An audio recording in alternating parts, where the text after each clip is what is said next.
اور اکثر لوگ جو زمین پر آباد ہیں گمراہ ہیں، اگر تم ان کا کہا مان لوگے تو وہ تمہیں اللہ کا رستہ بھلا دیں گے۔ یہ محض گمان کے پیچھے چلتے اور نرے اٹکل کے تیر چلاتے ہیں۔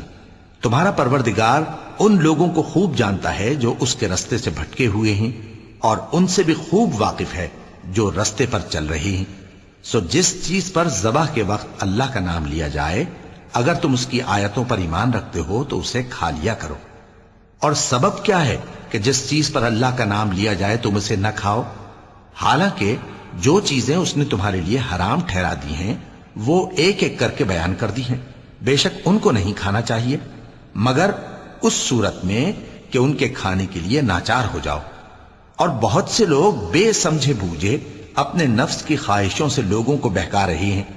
کچھ شک نہیں کہ ایسے لوگوں کو جو اللہ کی مقرر کی ہوئی حد سے باہر نکل جاتے ہیں تمہارا پروردگار خوب جانتا ہے۔ اور ظاہری اور پوشیدہ ہر طرح کا گناہ ترک کر دو۔